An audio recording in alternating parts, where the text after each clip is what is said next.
How are we doing? Good, good. Some of you are good, some of you are still asleep, and I understand. I'm not a morning person, but I'm glad to be here. Like Pastor Jen said, my name is Aaron, and I am a lifelong camp guy. I am on the board of directors for Evergreen Christian Ministries, which owns two camps, Camp Mishewah, which is up next, quite close to Algonquin Park, as well as Stainer Camp and Christian Retreat Center, which is just about half an hour down the road, not far away. And these two camps are very special to me. They're where I grew up going to camp.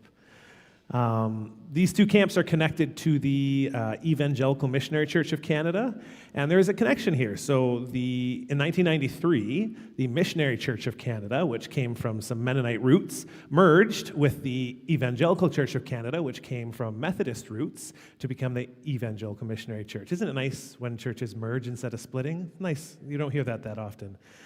I want to tell you a little story about the beginnings of our camps.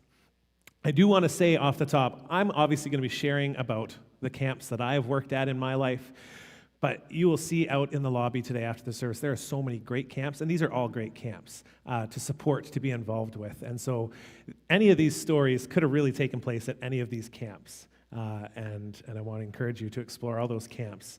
But in 1873, a delegation from the U.S. Mennonite Church came to visit Solomon Eby. They had formed, kind of split away from the Mennonite Church and formed the Mennonite Brethren in Christ Church.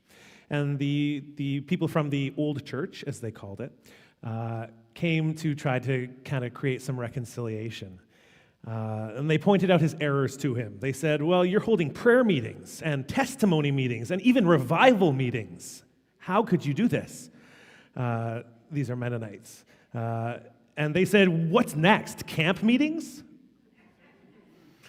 And no, camp meetings weren't new. The Methodists had been holding them since the early 1800s. But they were far too enthusiastic and hysterical for the Mennonites. And they said, you can't hold camp meetings. And Solomon Eby said, well, if camp meetings are as beneficial as all these other things we've been doing, yeah, we'll probably do some camp meetings. And so in 1880 in Indiana, they held the first Mennonite bush meeting, they called it. And then in 1881, they held the first Canadian one in Breslau by the banks of the Grand River. And it was about a 2-week camp. And on the Sundays, they had between 3,000 and 4,000 people show up for the services. And then about 100 families that camped out for the whole 2 weeks. Pretty amazing and pretty special. Now, there was a lot of opposition to these camp meetings back in the early days. I did some research, and some of the earliest camp meetings are attributed to the Presbyterian Church in as early as 1799. But things got a little too enthusiastic, and the Presbyterians around 1805 were like, nope, we're out, and stopped having camp meetings. But other denominations said, this is great, this is amazing, we're seeing revival, we're seeing people meet Jesus. They acknowledged they had some advantages, but there were some who thought there was more harm than good. They said, why go to the woods to preach when we have perfectly good churches? They said, why would it not be a loss of time and talent for a dozen preachers to be sitting in the congregation while one is preaching? Some would say, well, it's a waste of time and money for those who are coming from a long distance. And others say, well, if we're holding services on Sundays, won't people get confused on whether they should come to our service or go to their church? And then they're not going to be keeping the Sabbath properly because they're just going to be confused. But to these objectors, it was pointed out that camp meetings really encourage the faith of God's children. Many unsaved people who did not go to any church would come to a camp meeting. Young people who had been brought up in cold or really formal churches were often awakened to see the joy and the reality of serving Jesus. And the years since have amply proved that these meetings in the woods are of great benefit to both the church and the cause of Christ. So that's how our camp meetings started. Then in 1925, you can pop up that first picture there. That's one of the early camp meetings, one of the bush meetings. I think this was held on Manitoulin Island. Then 1925, flip to the next picture, the denomination, which by then had become the United Missionary Church, bought Stainer Camp for $1,500. And And then and they started holding camp programs there, meetings. Youth camps eventually began, and then eventually they said, we would like to expand our youth camping programs with a lakefront camp. And so in 1972, they bought Camp Mishewah. These camps are very special to me. So my grandmother is turning 89 this year, and I was recently with her, and she told me the story of how she first got introduced to Stainer Camp. She came from the Mennonite church in Markham, and she and her parents, when they sold their farm to her brother, they moved into town, and they lived just next door to the pastor from the missionary church. And her friend invited her to come to Stainer Camp with her. Her dad was the cook, and so they went to help her dad with the cooking. And they had a big, she loved to tell the story about this big 3-room tent that they had. And the first room was where they had a wash basin, and then there was 2 bedrooms. And one night a skunk came into the tent, and her friend's dad had to very gently usher the skunk out, and no one got sprayed. And then my mom, if you go to the next picture, my mom actually attended Camp Mishewah the first year that it operated as Camp Mishewah in 1972. It's her second from the right in the back with the short haircut. That's my mom. And in front of a cabin. Does anyone know what a cabin is? It's a cabin on the bottom, a tent on the top. That's what we used to have. And I grew up attending camp, if you flip to the next picture there. So that's me in the middle there, third from the left, with my 3 brothers, my cousin, and my grandpa in my grandparents' little tiny trailer. I've been thinking recently how small that trailer was, and how did we fit 7 people in there? I don't know. As early as my first year of life, I was up at Grandma and Grandpa's trailer. And I would attend, if you flip to the next picture, Trail of the Pines at Stainer Camp as a camper, and one more picture. And I hopped on the bus. Oh man, look at my knees. Hopped on the bus and rode the 6+ hours up to Camp Mishewah as well. So the value of camp has always been ingrained in me and my family, going back generations. And I've been involved as a camper, a counselor, a worship leader, program staff, a speaker, social media manager, videographer, and now I'm a board member. So I believe in camp so strongly.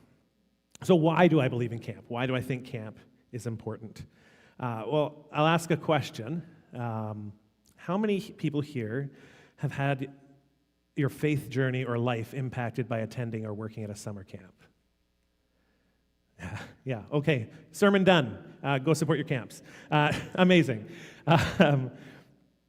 Flip to the next slide. So here at our camps, a few years ago, we developed our vision and mission. And each camp has a vision and mission that they live by, but I think they all kind of would come to a similar conclusion to this. Our vision at our camps is that everyone who comes in contact with our camps would be impacted by the life-changing love of Jesus. That's the ultimate goal. That's why we do what we do. And then what we do, our mission, is with the support of our church partners, we provide opportunities to experience Jesus, experience community, experience renewal, and experience creation. So let's unpack these a little bit. So experiencing renewal. I think that one of the greatest things about camp is the chance to get away, to get a change of scenery, and to rest and relax. And this is getting a little harder, I think, now with remote work, and you can go to camp and you can still work, which isn't the best, but at the same time, it also gives opportunities for people who might not have gone to camp because they had to work to now go to camp. This idea of renewal, not only physical, taking a break, sitting by the beach, hanging out with your friends and just relaxing, but also spiritual. We get to renew our faith through conversations with others, through hearing from amazing speakers, through just the things that happen at camp, the everyday things where God is just present in everything. It's really good for your mental health. In fact, I was looking up, there's a study by the University of Surrey out in BC that found that even just planning a vacation is good for your mental health. And people are actually at their happiest when they have a vacation planned. So even before you go on vacation to camp, it's actually good for your mental health to just plan. And then being there, of course, is amazing. You get to experience community. Flip to the next slide. I think this is one of the most powerful parts of summer camp, is that community that gets built. So at our camps, we run family camps as well as youth camps. And both of these provide really unique opportunities to build community. As a family, you get to put aside the other parts of your life, your school, your work, your chores at home, and come together and just be together and be present together in a way that you might not get to do at home when you have swimming lessons and gymnastics and everything else that you have in your life. And you get to just be together as a family. What an amazing opportunity to build your family's life together. And building friendships, building chosen family. My friend Gary tells me that according to him, it takes at least 5 years of friendship to be considered a good friend. This is not according to any study. This is just what Gary says. Or go camping in the rain together. That counts as about 5 years of friendship.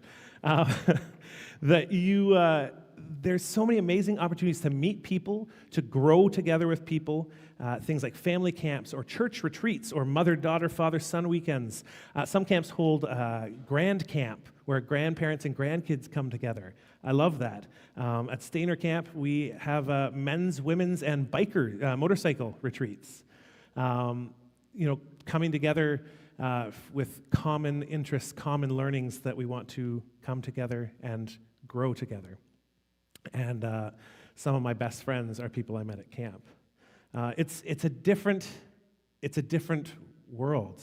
It's a different intensity. When you live together with other people in community for a week, it's different than just seeing them once a week on a Sunday morning or seeing them when you get a chance to get together. You're living together next to these other people's tent for a week, and you're hearing their kids crying, and you're hearing their family fights, and you're hearing all the things that they live through, and there's an intensity, a beautiful intensity to living in community in that way. And that's true of youth camps as well.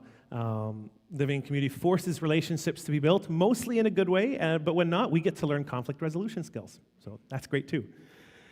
And then youth camps, in the same way, are, you can flip to the next slide, are a great, amazing place, a safe place for kids to learn to take risks. We know that kids need to be able to learn to take risks in a healthy way, in a safe place where they can fail and still be safe, where they can try things, learn what they're good at, learn what they're not. They can learn things like independence and self-esteem. They learn new interests and skills, learning to sail, learning to take an hours-long canoe trip, learning to take care of yourself. Like, just straight up, you're going to camp. I'm not going to be able to help you with your bathing. You need to learn how to take a shower. I used to work at a camp out west in Saskatchewan, and we had a short week, a 5-day camp, where it was just kids that were 7 and 8 years old.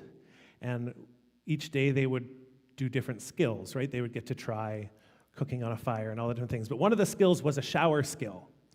And we didn't, and all that meant was this was the day we were going to take them to the showers, and we didn't bathe them or anything. We would say, okay, go into the shower. Okay, here's how you turn on the water. All right, you're in there, you get good. All right, now use your soap. Rub it on your body. Good. We'd just be standing outside and teaching them how to have personal hygiene. So that was always fun, and the smell was much improved. Kids learn to have an active lifestyle, which we know is so important. They can learn appreciation for nature. They build memories and make friends, like we've said, that community aspect. I am still good friends with people that I went to camp with as a kid and as a teen, for sure. And one of my favorite things that we learn about community at camp is how we get to show love, acceptance, and grace in places they may not have been experienced before. So we at Camp Mishewah, for many years, have had a partnership with the local Family and Children's Services. And they have a program where they send kids to different camps, including ours. And so we would have kids come. For a number of years, it was a separate camp. We had our Facts Week and our regular week. It's terrible, but that's our Church Kids Week and our Facts Week. But then eventually we brought them together, and that was amazing. But sometimes we had these kids coming from totally different worlds, these kids who have been raised knowing nothing but church and Jesus, and these kids who have never heard the word Jesus other than as a curse word. Coming together to live together in a cabin for a week with some teenagers as their leaders and doing chapel times and all the things that come with camp. And we had a young girl who came to camp for a number of years. And she had a difficult time. She really struggled. She would challenge her counselors. She would argue and fight with her campers in the cabin, and they struggled with her. And to be fair, she was difficult. And one year we actually did have to send her home. We just weren't able to keep her there for the rest of that summer, for the rest of that week. But the next year we were glad to have her back. And she continued to have a really difficult time. The other campers in the cabin basically all ganged up and said, we are excluding her. We don't want anything to do with her. And the counselors said, what do we do? What do we do? Because they're not completely wrong in some of the things they're saying to her. They're asking her to say please and thank you. They're asking her to, use good manners. And, what do we do? And we said to the counselors, well, try taking her side. Try getting behind her and standing up for her. If the other girls are ganging up on her, just take her side. And that changed everything. It was amazing. So when she felt like she was supported and loved and cared for and not just being ganged up on and attacked, her personality entirely changed. By the end of the week, my dad and mom are actually the directors at Camp Mishewah, and my dad says he walked out to the cabin line, and here this girl who had done nothing but fighting with her cabin mates all week was standing on a picnic table, blowing bubbles for them while they danced around her. There was just this change when she felt accepted and loved and welcomed. That changed her life for that week. Because in her home life, she didn't really experience that. If you flip to the next slide. Yeah, that's my reaction every time I see it too. You should see it in person. You get to experience creation. There is mounting evidence from dozens and dozens of researchers that nature has benefits for both physical and psychological health. You can boost your mood by just walking in nature. There's been countless studies done. Trent University put one out recently, says the sense of connection you have with the natural world seems to contribute to happiness, even when you're not physically immersed in nature. This makes sense, doesn't it? I mean, where did God put people first? In a garden. He knew that we needed to be connected to nature, especially trees. There's something about trees, isn't there? Yeah, it's just something so majestic. They literally point you to God. And we know, Romans tells us that God's invisible attributes have been seen through what he created, that through nature. How many of you feel connected to God in nature? Yeah, for sure. And so camp is an amazing place where we live in such an urban world. We get to go and escape from that and just be in nature and be with those trees and those animals. And there's a crazy story I could tell you. I won't tell it in the service about a turtle and an eagle and a seagull. It's a little graphic, so if you want to hear that story, I'll tell you later. But nature is crazy and amazing, and God's creation is mind-blowing. Another thing is leadership and personal development for people who work at camp. I think for me, if you flip to the next slide, there's teenage Aaron. My life has been entirely in almost every aspect impacted by working at camp. Not just attending camp, certainly that, but working at camp. So when I got too old to be a camper, but not quite old enough to be a counselor, I worked as a sports assistant to our sports leader at Trail of the Pines down at Stainer Camp. And then when I was old enough, I became a camp counselor. And I'll admit, it's a little crazy to entrust a bunch of kids to like a 16-year-old. But it turns out okay most of the time.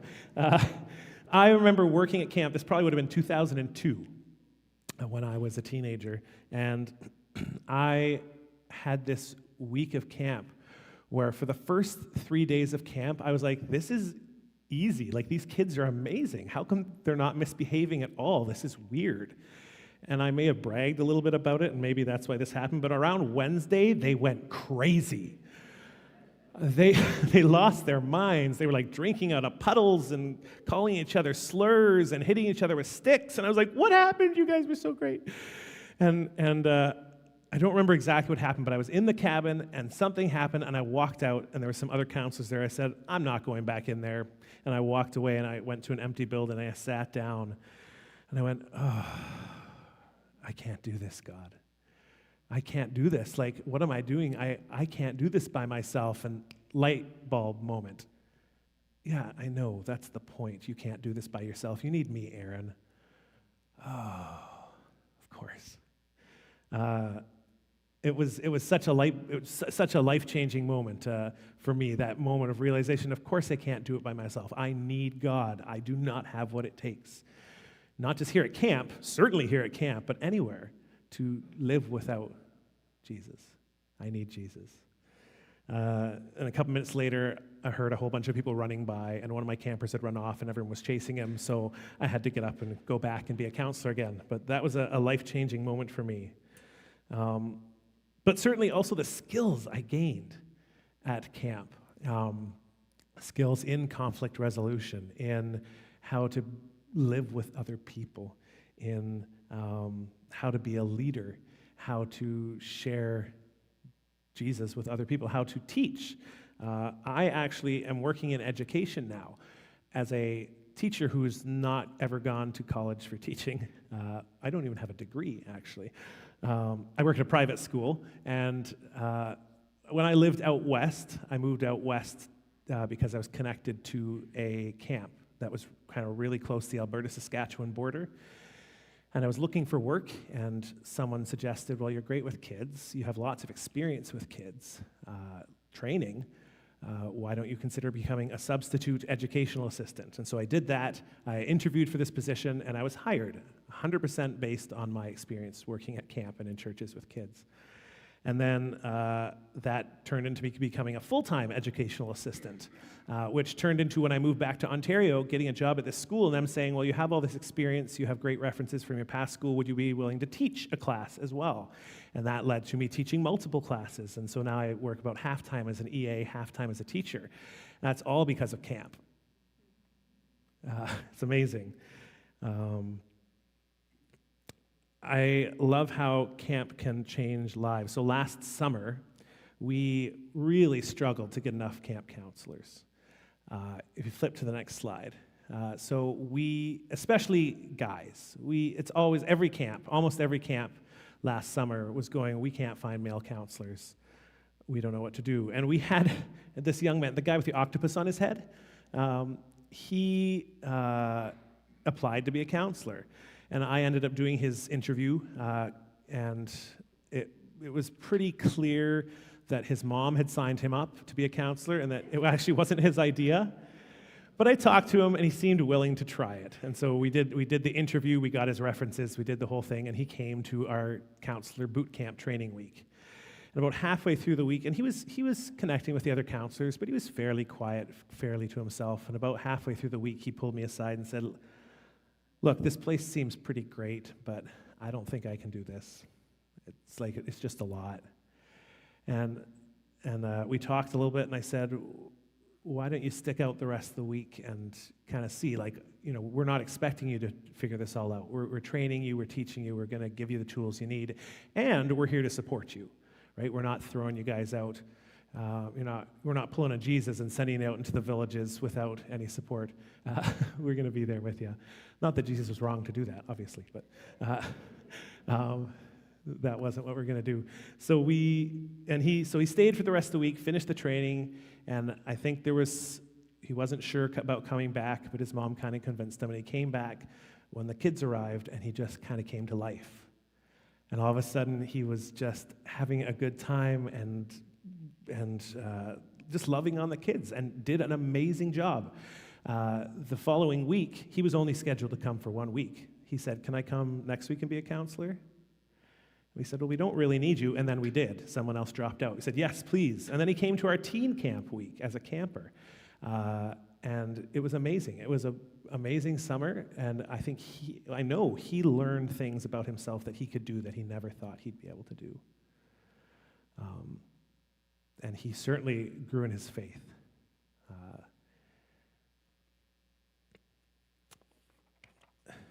I have a quote from someone who worked at camp for many years, and she said this. She was a counselor and a lifeguard at camp, and she said, "Camp holds some of my favorite memories. I made lifelong friendships and always went home feeling closer to the Lord. We were often commended for giving of our time as counselors, but I always came away with more than I gave." And I think that's so true. My friend Becky, she's a nurse, and she served a year on the Africa Mercy Ship. And when she came home, they were desperate to get her back to work. And they said, "We need you in the hospital. We're short on nurses, as we know." And she said, "Sorry, got to take a week off and go be a camp nurse for a week. I haven't been at camp all summer. I have to go." And so she came with her sister, who's also a nurse, and they were our camp nurses. And they're awesome. They're amazing.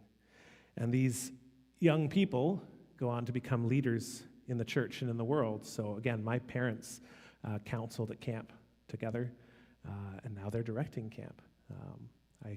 Many people I know, have gone from being camp counselors to being pastors or lay leaders in their church. These skills that you learn at camp are amazing. The hard and soft skills that you learn are life-changing. But the most important part, of course, is that you experience Jesus and that people get to see the life-changing love of Jesus. You get to grow in faith as individuals and families and introduce Jesus to those who may never have otherwise come to know him. We had a camper who wrote this. She said, "I love camp because it's a fun way to learn about God without feeling the pressure of being in a church." Sometimes there's a pressure in the idea of walking into a church, isn't there? And we do our best, and you guys are really good at this, at welcoming people into your church. But there is this stigma almost of what the church is. And people who would never walk through the doors of a church might come to a camp.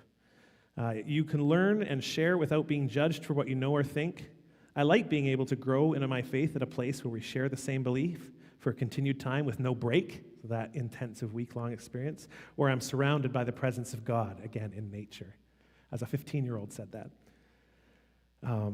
The best example I can think of this is these two young men here. So that's Jaden there on the left, and that's Taryn on the right. And those are the cabins. And I had the privilege of being both of their camp counselors out at the camp I worked at in Saskatchewan in 2010, I think. And it was a great summer.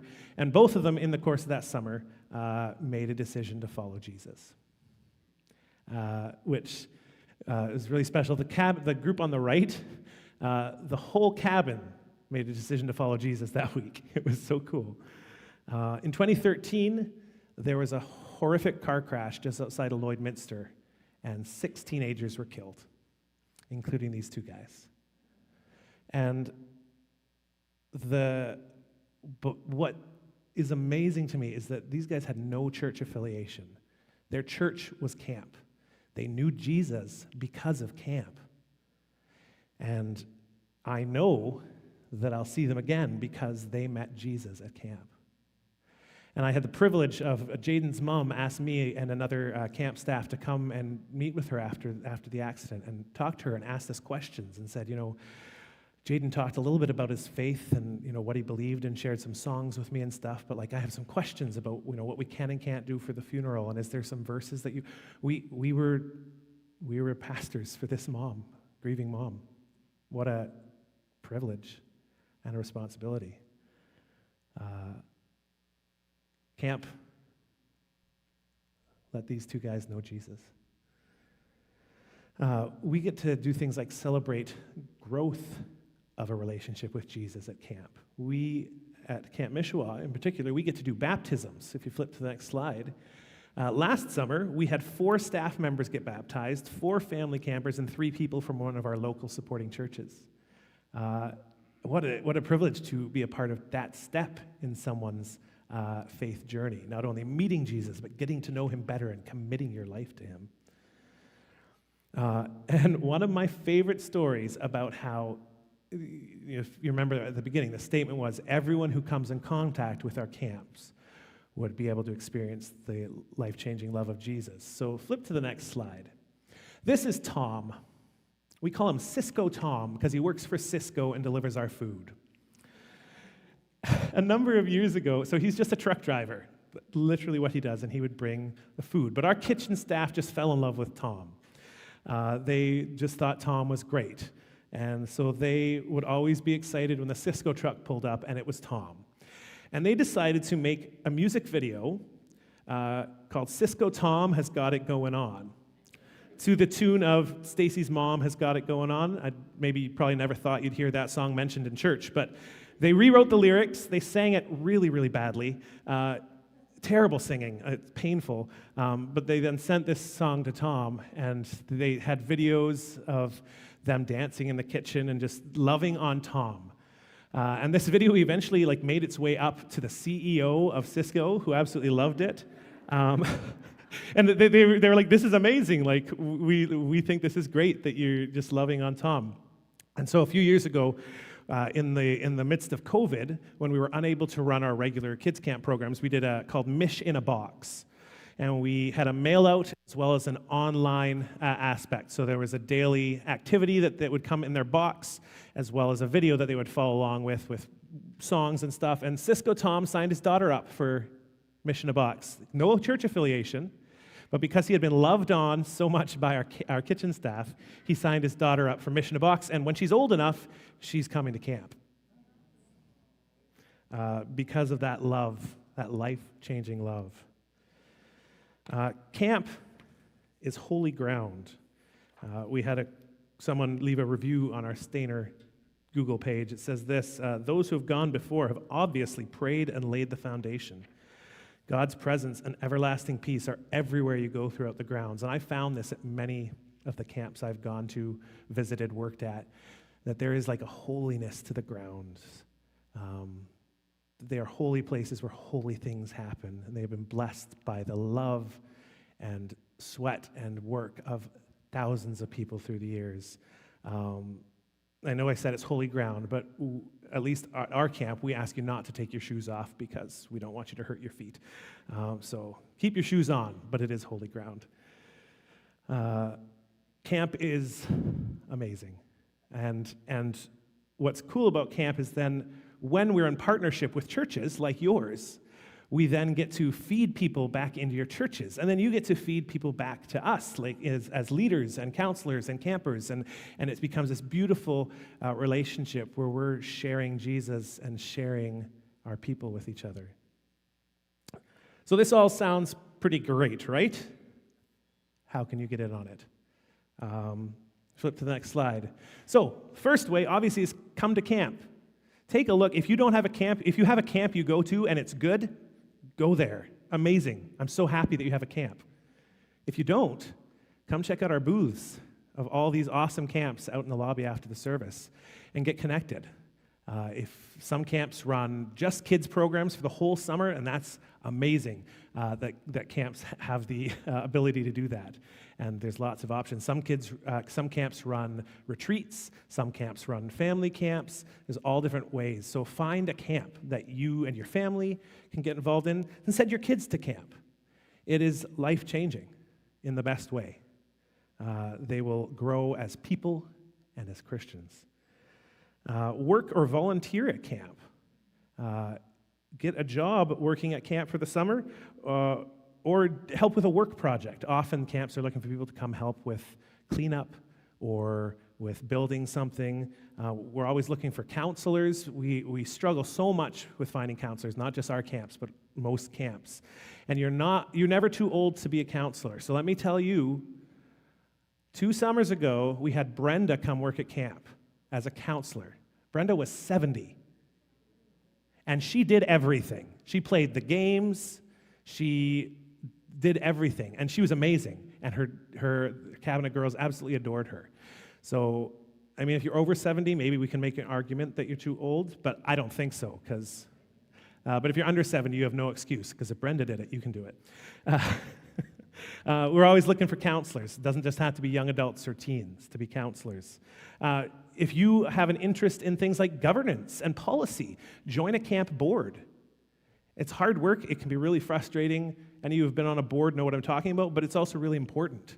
It's kind of kind of something that's kind of behind the scenes and might not seem fun, but it's so important that that piece is in place. And encourage your kids, again, to do the same. I almost came up here and said, like, I don't need to give a message. Ephraim did it for me, right? Like, so cool to see that how his life has been impacted by camp.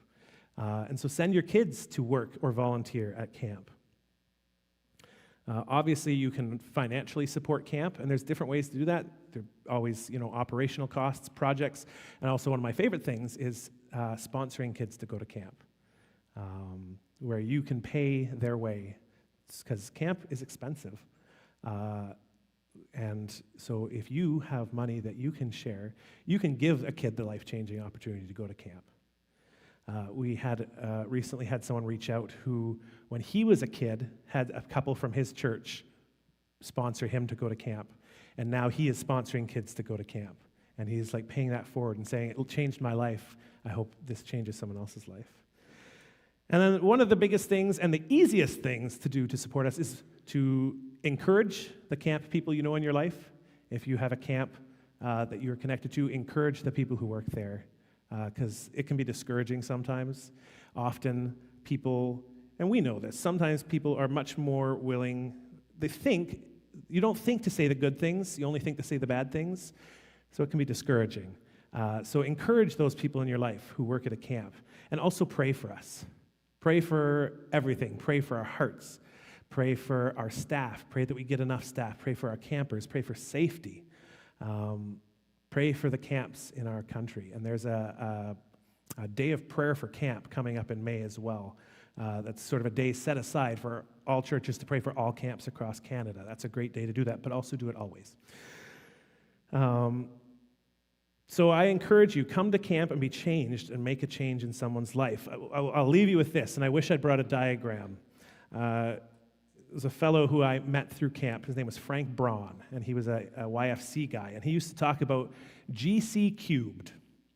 And he had this pyramid, and on the bottom of the pyramid was the greatest commandment, right? Love God with all your heart, all your soul, and all your mind. And then right above it, the next part of the pyramid is the greater commandment, right? Love your neighbor as yourself, right? Because we love God and he's loved us, we then love others. And then the top of the pyramid is the Great Commission. So those are the 3 GCs, hence the GC cubed, right? Where Jesus said, go into all the world, preach the gospel, and baptize people. And that is really what it comes down to. Jesus called us to love God, to love others, and to share the gospel with them. And that's what camp is all about. Camp is the one of the richest harvest grounds for leading people into the kingdom of God that we have in the world. And so I encourage you to get involved with a camp if you're not already. Practice GC cubed, and the world and the kingdom of heaven will only grow. Thank you so much for having me today.